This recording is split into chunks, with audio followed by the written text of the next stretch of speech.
Lucas capítulos 10 al 12. Una lámpara, realmente, una de sus grandes funciones es que dé luz.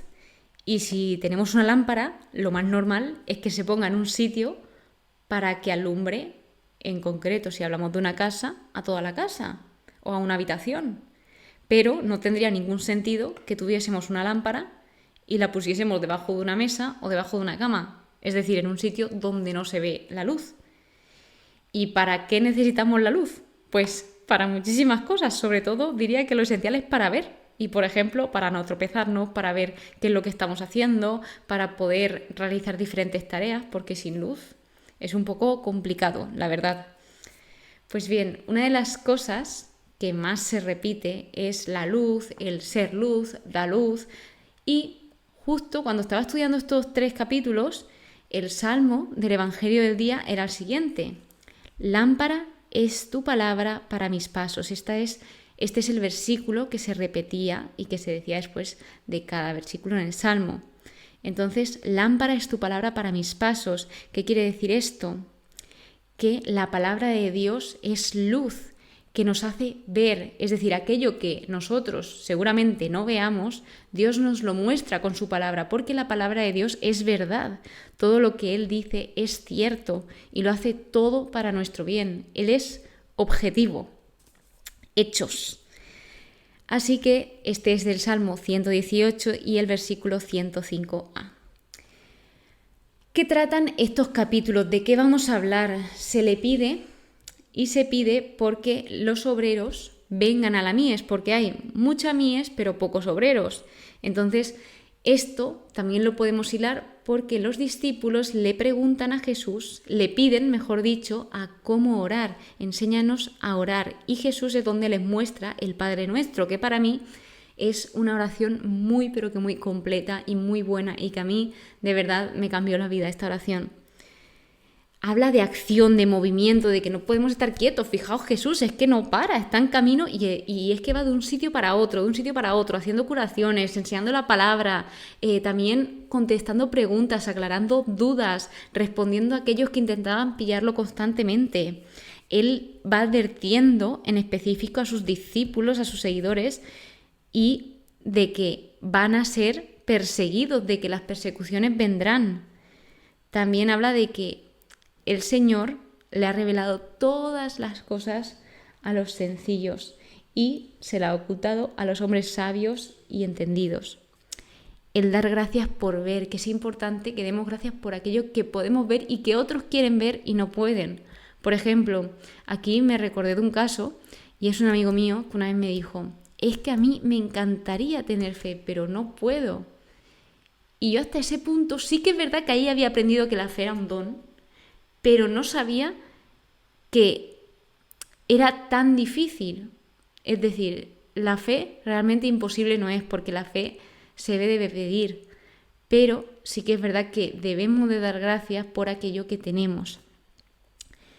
La importancia del trato humano, la persona por encima de todo. Incluso antes de cumplir la ley, Dios enseña a cuidar a la persona en caso de emergencia. Es decir, tú no puedes, por ejemplo, cumplir todos los mandamientos y olvidarte de lo esencial, que es el cuidar al prójimo, tratar bien a los demás. O sea, esto no tendría ningún sentido.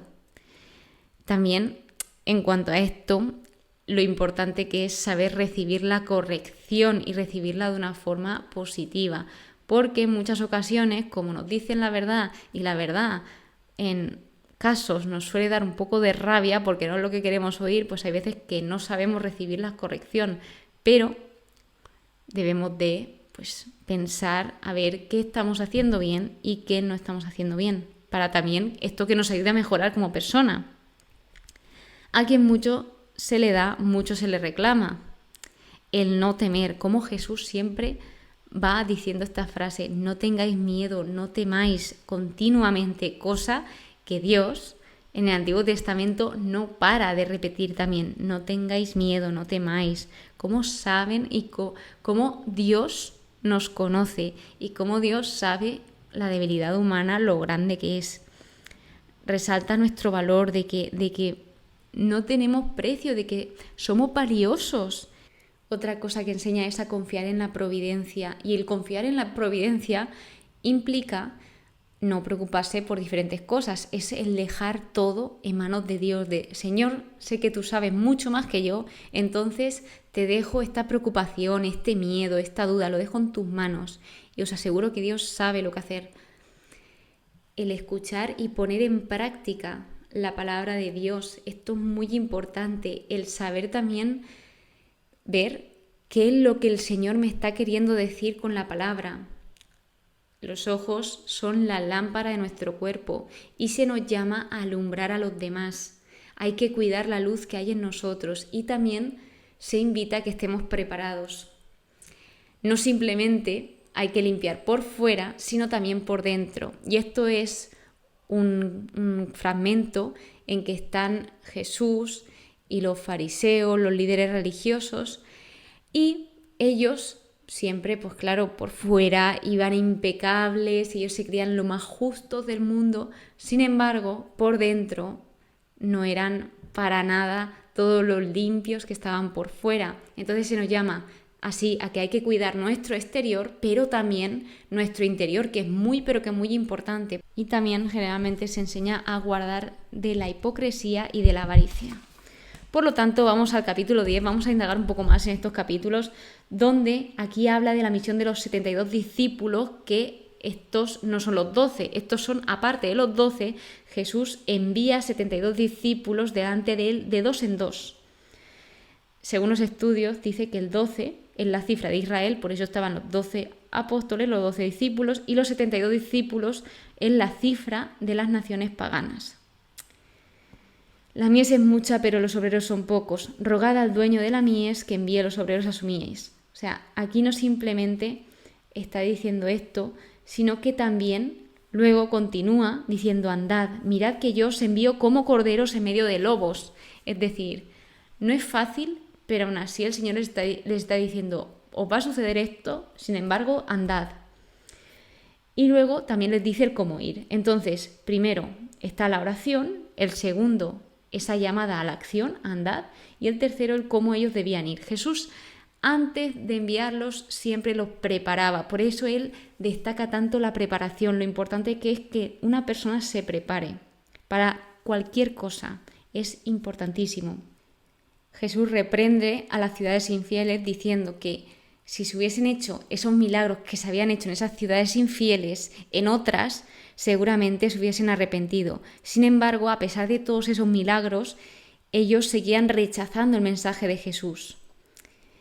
Me encanta cuando llegan los discípulos y ellos, esos 72 discípulos que él envía, llegan llenos de alegría y contándoles todo lo que les había sucedido. Señor, hasta los demonios se nos someten en tu nombre. Y Jesús les decía: yo veía a Satanás cayendo del cielo como rayo. Ved que os he dado el poder sin que nada os dañe. Ojo ahí. También esto que les decía Jesús era una advertencia contra el orgullo, de que no fuesen personas orgullosas. Continuaba diciéndoles: alegraos más bien de que vuestros nombres están escritos en el cielo.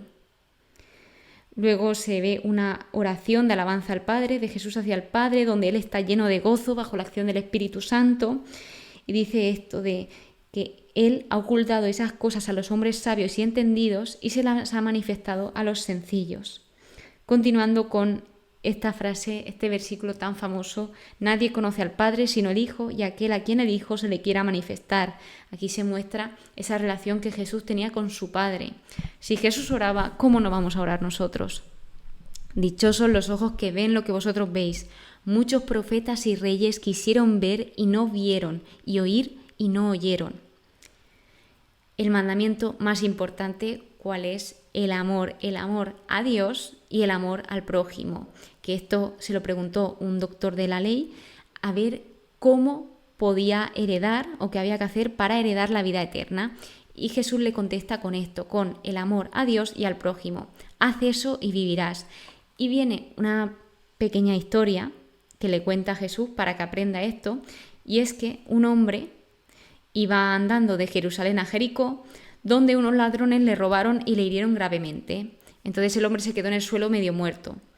Lo vieron un sacerdote, lo vio un levita, pasaron de largo Sin embargo, pasó un samaritano, que se suponen que no se llevaban nada bien, se llevaban fatal con el pueblo de Israel, con los judíos, y el samaritano se compadeció de él, se acercó, vendó sus heridas, lo llevó a una posada, cuidó de él y le dijo al de la posada: toma este dinero y si luego él necesita más dinero, o consume algunos días de más aquí en la posada, cuando vuelva a pasar te doy el dinero. Y dice: este es el prójimo, el samaritano, anda y haz tú lo mismo. Vienen Marta y María, donde reciben a Jesús en su casa, y Marta estaba afanosa en muchos quehaceres. Sin embargo, María estaba sentada a los pies de Jesús escuchando sus palabras. Marta como que se indigna y le dice: Señor, ¿qué te parece? Dile que me ayude.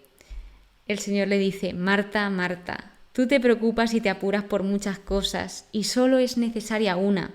María ha escogido la parte mejor y nadie se la quitará.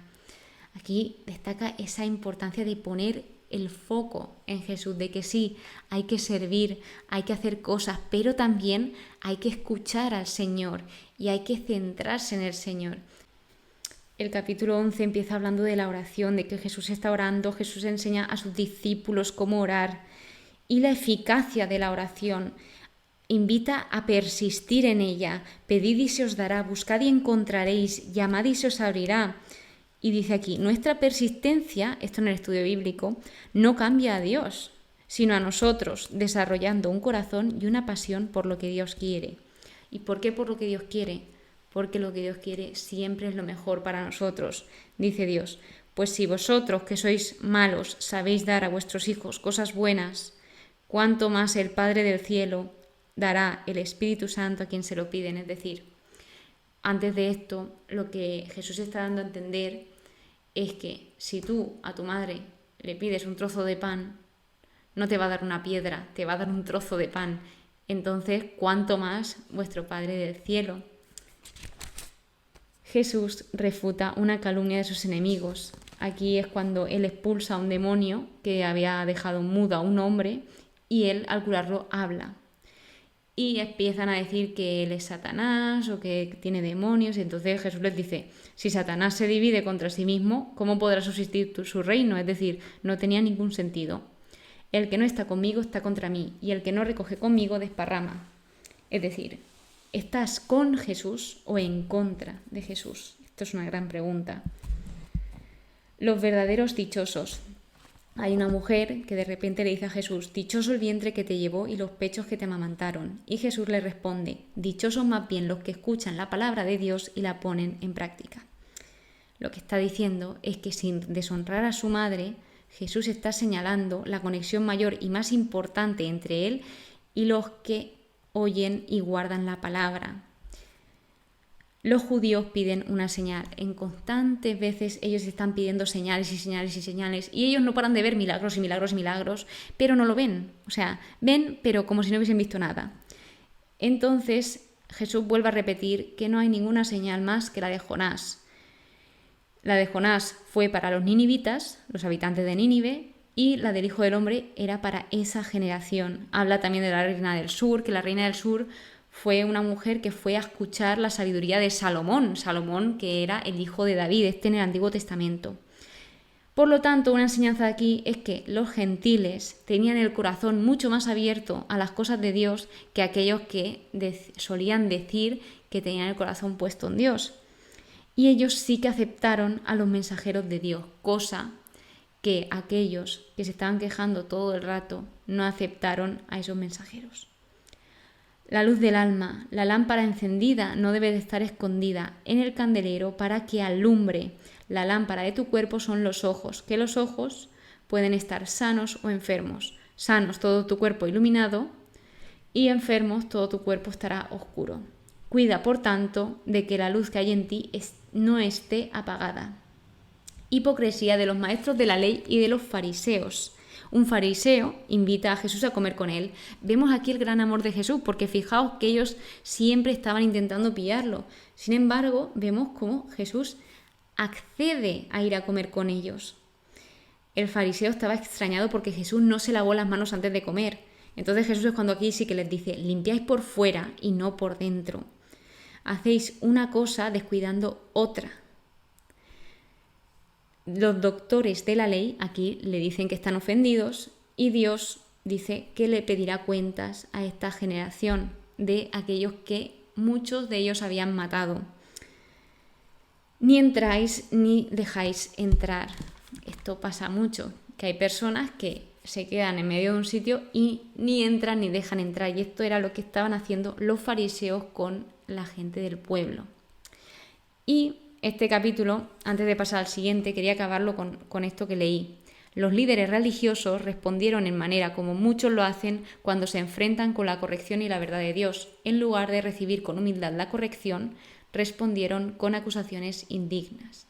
Es decir, debemos de ser un poco humildes y aunque estemos muy cabreados, parar y decir, a ver, vamos a pararnos y analizar la situación. Que es difícil, sí, y si no sabemos hacer eso, podemos parar y continuar en otro momento si se puede. Pero sería lo ideal, claro, lo ideal es difícil, es muy difícil, pero tampoco es imposible, es un trabajo. El capítulo 12, aquí Jesús está instruyendo a sus discípulos, donde les dice que se guarden del fermento de los fariseos, que es la hipocresía. Dice que todo se sabrá, que no hay nada oculto, no tengáis miedo a los que matan el cuerpo, temed al que después de haberos matado puede echaros en el fuego, o sea, en el infierno. Vosotros valéis mucho, valéis más que una bandada de pájaros, tenéis todos los cabellos de la cabeza contados. Y también lo que les dice es que la blasfemia contra el Espíritu Santo no se les perdonará. No os preocupéis de qué hablar o cómo hablar, el Espíritu Santo os enseñará en todo momento lo que debéis decir.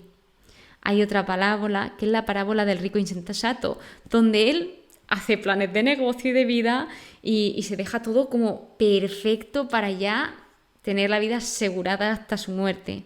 Entonces él, hace esos planes de negocio y de vida, pero no podía controlar el día de su muerte y todos sus logros y planes fueron nada, se quedaron en nada. Jesús dice, guardaos bien de toda avaricia, que aunque uno esté en la abundancia, no tiene asegurada la vida con sus riquezas. ¿Qué le sucedió a este? Insensato, esta noche morirás. ¿Para quién será lo acaparado? Así sucederá a los que amontonan riquezas para sí y no es rico a los ojos de Dios. Y luego ya viene uno de mis fragmentos favoritos, que es la confianza en la providencia. No preocuparse, porque la vida es más que el alimento y el cuerpo más que el vestido. A los cuervos Dios los alimenta. ¿Cuánto más valéis vosotros más que los pájaros? Vuestro Padre ya sabe lo que necesitáis. Buscad su reino y todo eso se os dará por añadidura. Es decir, el buscar el reino de Dios sustituye la preocupación con ese cuidado por el reino de Dios. Es decir, esto sería interesante si cada uno pudiésemos sustituir como la preocupación por el confiar en Dios, por buscar a Dios. Y lo que Dios nos ofrece es el descanso, porque al dejar todas esas cargas en Él, nosotros descansamos. Repite, no tengáis miedo. Preocuparos de haceros bolsas y riquezas en el cielo, donde no entra ningún ladrón ni roe la polilla, porque donde esté vuestra riqueza, allí estará vuestro corazón. Una frase aquí que leí en el estudio es que un hábito o una pasión solo se pueden abandonar por un hábito o una pasión mucho mayor. Exhortación a la vigilancia. Estad preparados y tened encendidas vuestras lámparas, porque a la hora que menos penséis vendrá el Hijo del Hombre. Al que mucho se le da, mucho se le reclamará, y al que mucho se le confía, más se le pedirá. Jesús, causa de división, lo que nombra aquí es que Jesús seguramente iba a ser causa de división en una casa entre padres e hijos, etc. Y por último acaba con hipócritas. Sabéis interpretar el aspecto de la tierra y del cielo, y cómo no sabéis interpretar el tiempo presente. Cuando habla de hipócritas, la palabra hipócritas se refiere a un actor, a alguien que juega un papel. Entonces, pues así a modo de resumen, porque habla de muchos temas, toca muchos temas, son muchas cosas, muchas lecciones, por eso ahora me ha dado por hacer esos resúmenes al inicio de todo aquello que más se me ha quedado, que más he aprendido.